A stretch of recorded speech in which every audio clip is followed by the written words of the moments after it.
Tudo bom, pessoal? Vamos a mais um vídeo aula, mas antes de eu começar essa aula eu vou pedir dois favores para vocês. Primeiro, eu vou deixar aqui no cantinho o nosso endereço no X. Por favor, nos sigam no X. Infelizmente, essa plataforma, às vezes, ela veta alguns assuntos que a gente possa falar, alguns nomes, principalmente se a gente for falar alguma coisa de presidentes ou alguma coisa relacionada a isso, eles vetam e não entregam os vídeos. Então a gente está postando bastante coisa lá no X. Eu peço a vocês que, por favor, sigam a gente lá no X, porque lá a gente vai ter bastante informação e eu estou começando a criar alguns conteúdos diferentes, principalmente conteúdo escrito, onde a gente vai colocar lá a informação no tempo em que ela vai acontecendo. Então, por favor, se inscrevam lá. Vamos lá, eu vou fazer hoje 2 vídeos, amanhã eu devo gravar mais 2 sobre aula, nós vamos postando com o tempo, então seria importante também, você que se interessa por esse tipo de assunto, se inscreva aqui no canal, porque com certeza absoluta vocês vão ver bastante coisa nesse sentido, no formato vídeo aula, tá? Vamos lá, hoje nós vamos falar de visto L1, vou contar para vocês a história do visto L1, para vocês entenderem como aconteceu e por que agora as coisas estão mudando, e eu quero trazer essa atualização aqui para vocês. Primeiro, lá para 2017, 2018, nós tivemos aqui uma suspensão dos vistos L1. Na verdade, nós tivemos uma suspensão do FMJ, H e L naquela época. Logo depois, vários outros processos vieram aí, principalmente Microsoft, IBM, Amazon, eles entraram ali com algumas ações contra o governo porque eles queriam fazer, eles precisam desse tipo de funcionário aqui. Então, o visto L1 sempre foi usado por multinacionais para transferência de sócios, gerentes, gestores, funcionários internacionais ou executivos internacionais para que eles pudessem vir fazer algum tipo de trabalho nos Estados Unidos e voltar para o país deles. Lembra, L1 é um visto exclusivamente temporário, tá? Então isso é importante para as pessoas entenderem. Então agora, vamos lá, eu vou tentar dar uma aula para vocês, explicar de uma forma rápida, para esse vídeo não ficar muito longo.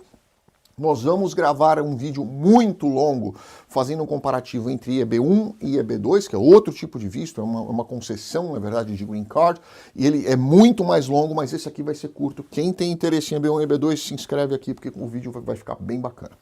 Vamos lá, visto L1. O que é o visto L1? Quais são as suas modalidades, requisitos para aplicação, qual a sua duração, diferença entre empresa filial, coligada ou subsidiária. Posso ter uma empresa nos Estados Unidos em segmento diferente da minha empresa brasileira ou internacional. Posso fazer isso? Vamos conversar. Vamos ponto por ponto aqui, respondendo essas questões para vocês, que são as questões que as pessoas mais fazem. Primeiro, o que é o visto L1? O visto L1 é um visto de não imigrante. Isso é muito importante as pessoas entenderem. Visto L1 não dá Green Card. Visto L1 é visto temporário, tá? Para empresas multinacionais que desejam transferir temporariamente funcionários, sejam eles sócios, gerentes, gestores ou administradores, ou empregados que sejam importantes para a empresa, tá? Aí nós vamos falar em 2 categorias, L1A e L1B. No caso, sócio, gerente, gestor, administrador é o L1A. Os empregados que sejam relevantes, importantes para a operação, é o L1B. Aqui nós vamos explicar as categorias. Vamos lá. Como eu expliquei para vocês, o visto L1 se divide em 2 categorias. Visto L1A, concedido para executivos, gerentes que ocuparão uma função de gestão na supervisão de outros profissionais da empresa. Ou seja, o L1A é o sócio, gerente, gestor ou administrador. Ele não é a pessoa que vai colocar a mão na massa, ele não é o operacional, ele é o que vai construir o operacional e administrar a empresa. Ele vai gerir o operacional, ele vai ocupar sempre um cargo de gerência para cima. O L1B, concedido para empregados que possuem um conhecimento avançado em produtos dos serviços, dos equipamentos, das técnicas, das formas específicas de gerenciamento das operações, procedimentos críticos da empresa que não seriam facilmente encontrados dentro de profissionais que estejam dentro dos Estados Unidos. Ou seja, o L1B é aquele funcionário-chave, é aquele funcionário importante para a operação. É aquele funcionário que já trabalha com aquela área dentro da empresa, que já tem o conhecimento de como ela funciona, que sabe o operacional e que, para ter uma pessoa com esse nível, com esse treinamento, com essa capacidade dentro dos Estados Unidos, seria impossível a empresa encontrar. Posso trazer um L1B para ser, por exemplo, garçom de uma churrascaria brasileira? Não. Você vai poder trazer um L1B para ser ali talvez um treinador dos garçons.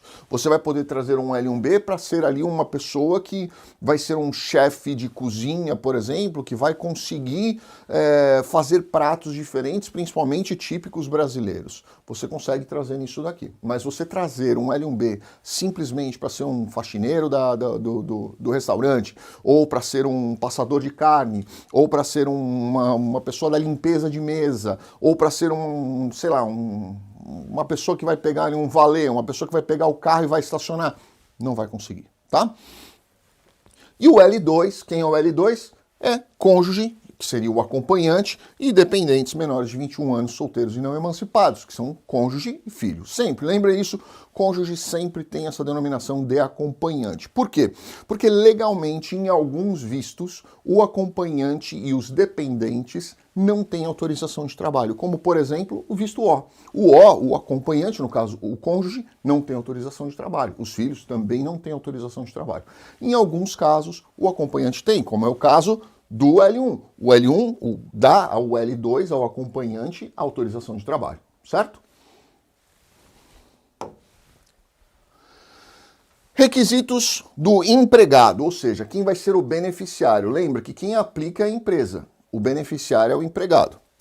Primeiro, vínculo empregatício. O funcionário deve ter trabalhado para a empresa aplicante fora dos Estados Unidos, né? Empresa matriz fora dos Estados Unidos, ou a matriz pode ser nos Estados Unidos também, quando ele tiver uma outra filial fora dos Estados Unidos, por um período contínuo de pelo menos 12 meses nos últimos 36, ou seja, nos últimos 3 anos, esta pessoa precisa ter trabalhado em cargo semelhante ou acima naquela empresa por pelo menos 12 meses durante um período de 3 anos. Então vamos dizer que você trabalhou para a empresa por, 5 anos e no ano passado você resolveu se afastar da empresa e depois você voltou a ser contratado. Você está 2 meses trabalhando para ele agora. Você pode ser contratado? Pode, porque nos últimos 3 anos você teve contrato com a empresa e exerceu a função dentro da empresa. Então, quer dizer, dos últimos 3 anos você trabalhou pelo menos 12 meses. É assim que funciona. Qualificação para o cargo. O funcionário deve demonstrar experiência anterior para o cargo e deve ser transferido para uma posição nos Estados Unidos em capacidade executiva, caso seja L1A, gerencial, né? No caso do L1A também, ou de conhecimento específico, que é o L1B. Ou seja, a pessoa que vier precisa ter o conhecimento específico para aquilo que ele vai executar, seja no L1A, seja no L1B. Não basta essa pessoa simplesmente ser um funcionário de linha de produção e ser transferido para os Estados Unidos como um gerente de produção sem ele ter exercido ou sem ele ter o conhecimento para exercer aquela função que ele vai vir exercer aqui nos Estados Unidos. Agora os requisitos da empresa. O que a empresa precisa demonstrar? E eu vou fazer alguns outros comentários depois desses aqui. A empresa deve comprovar a relação qualificada entre a matriz peticionária e a subsidiária filial ou coligada nos Estados Unidos. Ou seja, primeiro ponto, condição sine qua non. A empresa precisa demonstrar que ela tem algum tipo de ação, de intervenção e de poder dentro da empresa na qual ela está transferindo esse funcionário para dentro dos Estados Unidos. Empresas ativas. Ambas as empresas, a estrangeira e a americana, devem estar ativas, operando normalmente. Demonstração de registros, movimentação financeira, quadro de funcionários, compras, vendas, etc. Ou seja, se nós tivermos uma empresa que está ativa no Brasil, mas ela está ativa e, como muitos brasileiros fazem, eu tenho uma empresa aí que ela está aberta, mas ela não tem funcionário, ela não tem movimentação financeira, ela não emite nota, ela não tem uma atividade comercial, ela não vendeu nada nos últimos meses. Não serve. Na hora que nós tivermos que comprovar a atividade dessa empresa, comprovar a real existência dessa empresa, a real necessidade dessa empresa se expandir para o exterior, não vamos conseguir, tá? Intenção de manter atividades. Isso é um ponto imprescindível. A empresa estrangeira deve ter intenção de manter-se operando tanto nos Estados Unidos quanto no exterior. Ou seja, não pode fechar a matriz ou a filial, se o caso a matriz for nos Estados Unidos e a filial for no Brasil. Você não pode encerrar as atividades, senão você perde o seu visto. Aqui vamos falar em prazos de visto e eu vou até vir para o lado de cá porque vai ficar mais fácil ainda para vocês enxergarem a tabelinha que eu montei. L1A, Empresa já estabelecida, ou seja, a empresa já está funcionando dentro dos Estados Unidos. Eu tô trabalhando com um cenário aqui, o cenário pode ser inverso também, tá? Mas eu estou trabalhando aqui com um cenário do seguinte: a empresa brasileira é a matriz, a empresa americana é a filial subsidiária ou coligada. Pode ser o contrário também, tá? Mas eu vou trabalhar com esse cenário para ficar fácil para vocês entenderem. Então vamos imaginar, a empresa nos Estados Unidos já existe, já está estabelecida. Eu tenho aqui uma churrascaria, vou manter aqui, eu tenho uma churrascaria, preciso transferir um gerente para essa churrascaria. Esse gerente é um gerente super experiente que vai vir aqui fazer uma implantação de uma nova metodologia de serviço dentro da minha churrascaria, tá? Então essa empresa já existe, ela já está operando, eu já tenho atividade nela. O prazo inicial desse L1 vai ser de 3 anos. Com extensões de 2 anos, 7 anos no total. Se a empresa não existir ainda, vou implantar essa empresa. Essa empresa, a minha churrascaria não existe. Eu tenho ela no Brasil, mas aqui eu ainda estou procurando lugar, vou implantar. Esse visto do meu L1A será de 1 ano, prorrogável por mais 2, com extensões de 2 após a comprovação do crescimento, com um total de 7 anos.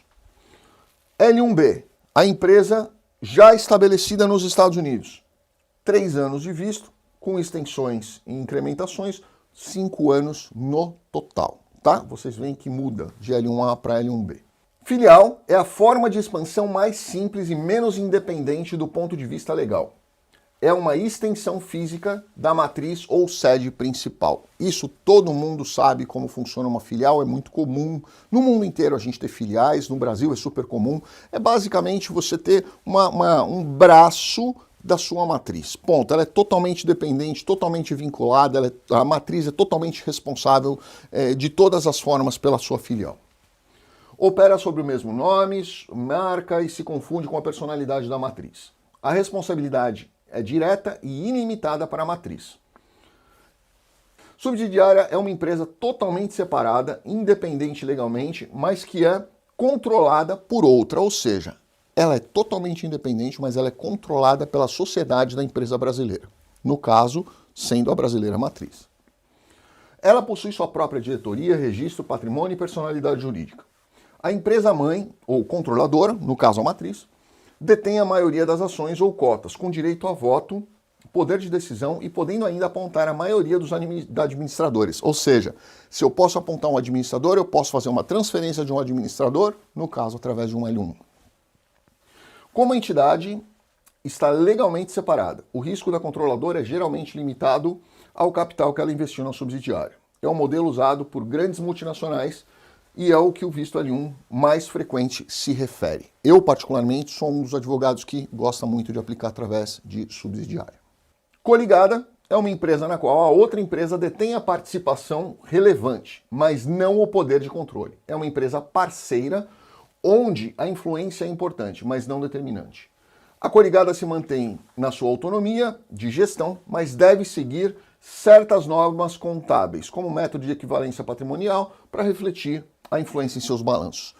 Muitos advogados usam coligada como forma de aplicação de visto L. Eu, particularmente, não gosto, porque a imigração, o consulado, o agente de imigração em si, pode entender que essa empresa aqui ela é totalmente diferente, consequentemente, não existe uma correlação entre a empresa matriz e essa empresa no exterior, e aí ele pode vir a negar o visto por não ter cumprimento desse requisito, certo?